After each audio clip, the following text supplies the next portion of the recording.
Hello everybody, welcome to this second video on how to manage your classroom. In the first video we talked about how to manage your classroom using different strategies, using different techniques, using different steps, and in this video I'm going to show you other steps you can apply in your classroom. So the first one is planning your lesson. Planning is very crucial to your classroom management. If you plan your lesson, you get everything well managed, you get everything well organized, you get the timing of each stage, you know how to move from one stage to another. You have what we call smooth transition, and that's great. And if you don't plan your lesson, students would recognize you and you might be confused, you might get lost, etc. So try to plan your lesson and plan well. As the proverb goes, if you fail to plan, you plan to fail.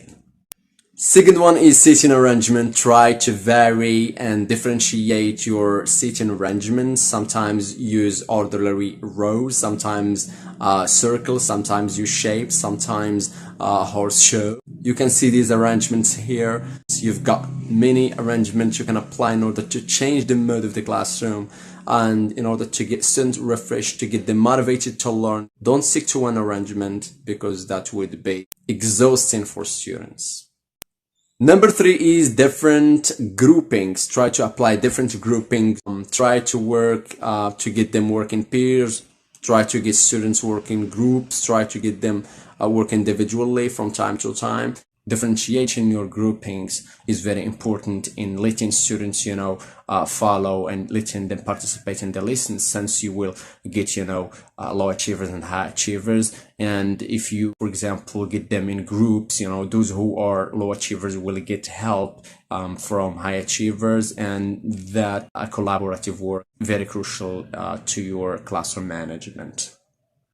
Time management is the fourth one. You have to know how to manage your time, and there are some steps.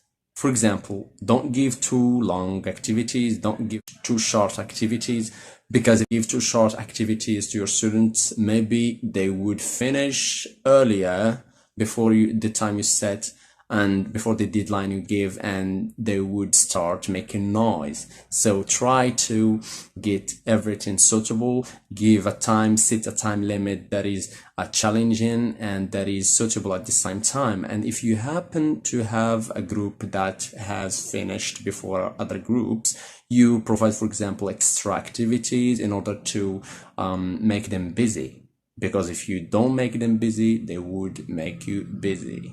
Okay. The last one is, if you happen to have a student with disruptive behaviors, try to talk to them privately, because nowadays adolescents, they would not like it if you talk to them in front of their classmates. So try to talk to them privately, and that would be very effective, and that would help in managing a classroom and in keeping those who are disruptive students, calm, motivated, and cool. This is all what I have for today's lesson. Thank you very much for watching. If you have any question, feel free to ask me. See you.